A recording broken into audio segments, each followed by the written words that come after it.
we always had the belief that what we were doing is very good and probably we are onto something. But I think the eureka moment came when we signed our first telecom partner, Indosat Ooredoo Hutchinson, in August or September of 2023. And that's when we knew that we had hit onto something special, because a lot of companies in Web3 had tried to partner with telecom companies, but unfortunately could not close or execute the deal. And we had crossed that hurdle. And that's when we realized that I think we stumbled upon a gold mine.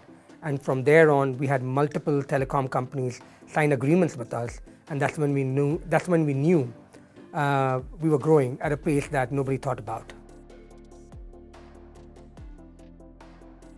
A lot of the telcos, pretty much all the telcos around the world, they have 3 or 4 fundamental areas on the consumer side that they face problem with. One is increasing engagement rate, increasing incremental growth in average revenue per user, reducing the churn rate, and increasing retention of their own application. These are 4 components. So if I had to ask you, you use a certain telecom provider in Netherlands, how often do you really open up their application? If your answer is every day, then you're one of the exceptions. But if your answer is once in 2-3 months, that's the problem that every telecom company in the world is facing.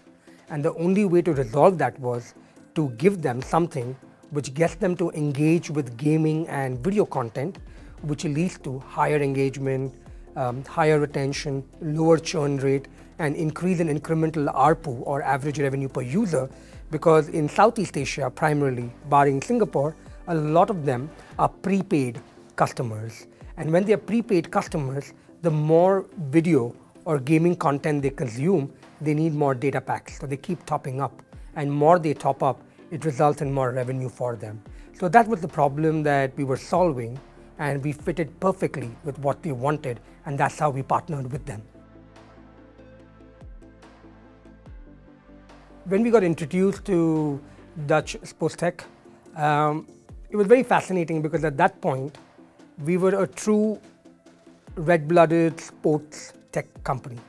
And it made a lot of sense, because the people on the DD team or the audit committee or the investment committee, a lot of them were athletes themselves. And some of them were businessmen who had different kind of businesses. So for us at that stage, it was super clear that if we wanted to scale, we needed them, because they could open up their Rolodex, number one, to help us venture into different areas of partnership within their own portfolio companies as well, and externally. And when you have athletes who are a part of a certain DD committee or investment committee, they give you a perspective of what they would have expected in their time, or what they could have expected now for the new athletes that are coming in, and how they could engage more with their fans. I think that idea and marrying that with money coming in from the fund is something I was really fascinated about. And I think that's where both the fund as well as us, we connected. And from there on, as they say, it's history. You have your ups and downs as an entrepreneur, more downs than ups, but whenever you have the up, you got to hit the home run. And when you're on the down, you just defend the ball. So I think that's the journey, I believe it was, plus all the investors, including Dutch Spoostech, and primarily I was a lot in touch with Alexander, Kenneth, Mark. It was always about good times or bad times. How do you stay humble was more critical, because you got to put in the same effort every day, right? Regardless of the result. Because if you focus on the result and accordingly put the effort, then you're trying to manipulate the result, which is not the way you should operate. So if you put in your hard work day in, day out, factors do change. And I think that was probably the most critical component over the last few years that I got a feedback or a learning from all the investors that we had. Hopefully someday we'll conquer the world. But for now, I think we are looking at building our own fortress, where we create a very high entry barrier, and that is Southeast Asia, so that anybody else who wants to enter, we become the gateway for them. So that makes sure that tomorrow, if we even fail in the other markets or we don't succeed as much, in the other markets, we still have a market or a region which is fulfilling our aspiration as a company to become a $1 trillion company, hopefully someday. So that was the idea. But with that in mind, we started expanding now. We're getting into Middle East, and that's why we've set up our headquarters in Dubai, in the United Arab Emirates. We are in conversation with Saudi telco, Etisalat. Etisalat, in fact, is a partner. Saudi telco, Batelco, which is Bahrain telco. Then we're also talking to a couple of telcos in Africa. So right now, I think the focus is Africa, Middle East, and Latin through Telefonica, which also covers Spain and certain part of Europe. So I think we are focused on those, and our area of target audience is emerging markets and underdeveloped markets. So with that in mind, I think we are creating a footprint accordingly and not just going blindly in terms of America or Europe, everywhere, because if the audience is not the right audience for the product that we have, it will not be accepted and it creates bad PR. So we didn't want to do that. So we are very careful in the way we approach different markets. But yes, the goal is by 2025, we should be in 17 to 20 countries across Latin, Africa, Middle East, Southeast Asia, and South Asia. The end game, to be honest, is we want to become the biggest company in the world. That's affirmative. I mean, it's non-negotiable for us as a company. And what I mean by the biggest company is, if you look at examples, Facebook, Google, Apple, all these companies, which are consumer-driven companies, the reason they are one of the biggest companies in the world is because they command respect of billions and billions of users who either use their services or products. So by the virtue of that, whoever controls the supply, which is the consumer base, is actually going to become the biggest company in the world, because it's not just about services or products, but it's also about data. It's about user behavior. It's about buying patterns. A lot of factors which come into play when you have a user base. And especially now, the population of the world it's an aging population where the growth rate is declining as we speak and not growing as it was in the 80s or the 70s. So the moment that happens, you start looking at finiteness somewhere, and anything that is finite becomes super valuable. So the more market share you have in a finite scope, that makes you more valuable, and that eventually makes you the biggest player in the market. So the end goal for us is to become the biggest player in the market, whether we become via market share in terms of consumers or in terms of revenue, where hopefully someday, fingers crossed, we're able to match up with Jensen Huang from NVIDIA and overtake him someday.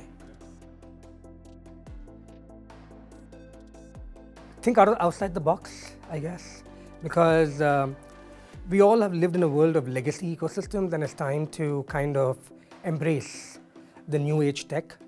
Because legacy systems, it's like, if you think about it, right? Either you become a Kodak or you evolve and become an Apple. So that's a decision that you have to make as Europeans, as companies, institutions who have legacy infrastructure. Do you want to continue being that, or do you want to evolve and grow with the market as the demand of the consumers come in, or as the demand of the enterprise comes in? So I think thinking outside the box, evolving, adoption of newer technologies, and shunning off old school mentalities of continuing with the legacy systems. I think these are a couple of things Europeans can learn from Asians, because Asians evolve very quickly. And I think because of their ability to evolve, especially because everyone's been colonized at some point, they've gone through the bads of the world, and they've figured out how to evolve themselves, not to blame somebody in the past, but to move on and start foreseeing the future, which enables them to have a better life. So I believe that's something that Europeans can learn. When you try to build a virtual world, which is its own currency or its own economy, you require infrastructure, you require banking systems or economy, and you require legislative or constitutional assemblies. So what we are trying to build is, we're trying to build our own blockchain layer, which layer 2, which becomes an infrastructure. And within that infrastructure, on the bottom side, we have the consumers and the products. On the top side, we have the enterprise clients. and we create a funnel which gets plugged into different ecosystems, whether it's telecom, whether it's banking, e-wallets, gaming, and so on. And the idea behind this is that everybody transacts on one common infrastructure. And the moment they do that, it creates an interoperable ecosystem. And the moment you create an interoperable ecosystem, the movement or the transactions or every touch point is 100 times more cheaper than the traditional world, is 100 times more faster than the traditional world. To give you an example, if I have to transfer money from Thailand to Europe, to London or to Netherlands, my money will flow from my bank account to the central bank of Thailand. From central bank, it will go to the US. From US, it will go to the central bank of US. Then from there, Netherlands bank, then come to Netherlands central bank, and then come to the concerned person bank account in Netherlands. That's the process of SWIFT. Now, that is crazy because it takes 4 to 5 days for the money to come in, and I lose forex charges. I pay forex charges, I lose transaction fees, plus the money that I've sent is no longer the same value because the forex changes as well, right? So speed is the essence of things. And if you look at traditional environment, Master and Visa are the only companies in the world which can do around 1,000 to 1,500 transactions per second. Whereas the moment you jump on blockchain, there are blockchains like Optimism or Hedera who can do anywhere from 5,000 to 10,000 transactions per second. And the moment you're able to do that, your entire processing time reduces tremendously. So I think that's where it becomes very interesting when you create an interoperable ecosystem where speed, savings, cost, everything matters. And that's what we're trying to build by creating an interoperable ecosystem. You can think of any blockchain. We can connect with every blockchain and still create an interoperable ecosystem because we are an open-ended blockchain. Our goal is to connect everybody together so when the transaction happens, everybody benefits from it. Whether it's Solana, whether it's Cardano, whether it's us, whether it's Hedera. But the beauty is the transmission of data goes through our ecosystem. So we control the entire funnel of what data comes in, and that's where your legislative assembly comes into play because there's a jurisdiction which is monitoring the data that goes in and goes out, and how do you control that is what's the critical component.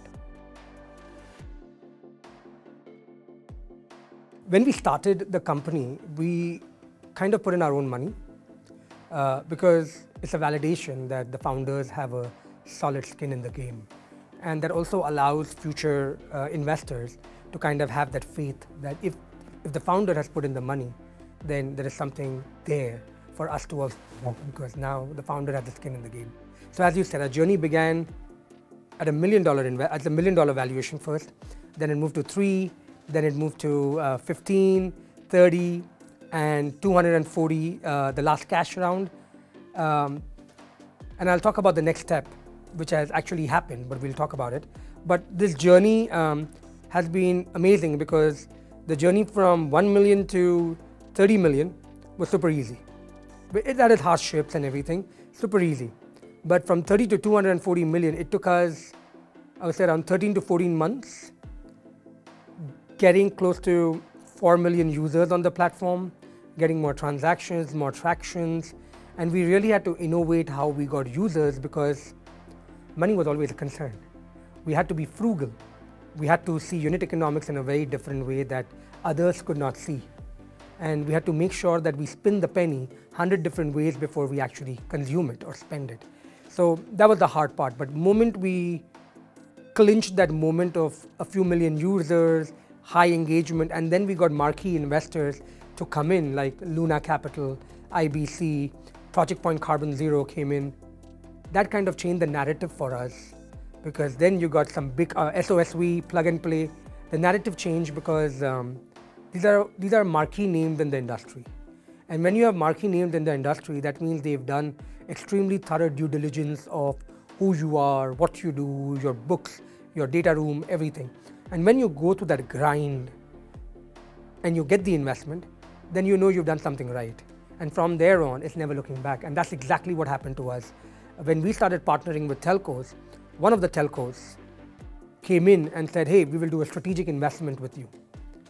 And they gave us a strategic investment which bumped our valuation, which made us a unicorn, right? A $2 billion company. Now, that strategic investment is in form of marketing in that country. Now, a lot of people might debate, hey, it's a strategic investment, you cannot consider that for your valuation. But at the end of the day, it's as good as you giving me the money and I giving the money back to you. Hitting my bank account and coming back, that's as good as a solid valuation coming in because they're on my cap table. So that's the journey that has been so far. And going forward, as you asked, what is going to be our next journey? So today we are sitting at 43 million registered users.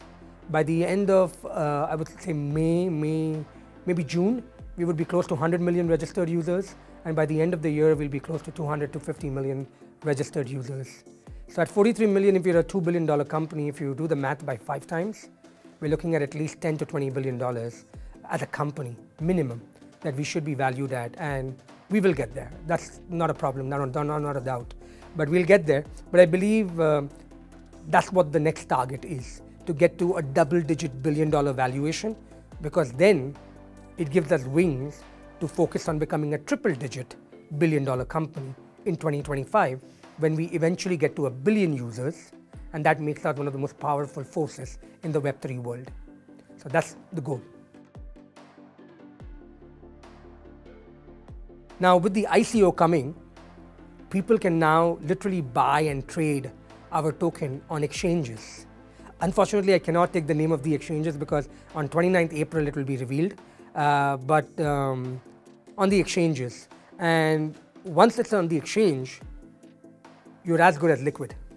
And it creates true utility because you can use our token within our ecosystem to buy products in our own marketplace, to pay for services, to buy data top-ups, buy data packs, pay for insurance premium. Everything that you do with cash can be done using our own token within our ecosystem, which truly creates a utility token out of it, which are very rare and few, because a lot of people in this world, in the crypto space, talk about utility, but utility is always related to payments. But nobody talks about utility from a perspective of authentication, network fee. When I say authentication, just think about it, right? When you send a communication from one terminal to another, it's authenticating that communication. So your token, there has to be a token of authentication which happens. So our token becomes the authentication token. Network fee. So when somebody is using the network, there is some kind of a transaction which happens which supports the network fees, because as the network gets congested, there is more infrastructure cost. So the fee goes up. Then payments, of course, cross-border remittances, loyalty points. So I can go on and on, but real-life utilities are a must, and that's exactly what we've created through our ecosystem. And that makes our ICO very lucrative in today's time. And that's one of the reasons why our pre-sale for the community got oversubscribed. And our current IDO in the last 24 hours has been subscribed by almost 35–40%. So it's a 3-day IDO, and in 1 day we've got almost 35–40%. So there's a high likelihood that by tomorrow morning, same time, we might be subscribed, and then we might get oversubscribed. Yeah. So that shows that people have started believing in what we are doing, in our token, and people are adopting it. So that's why the token was critical.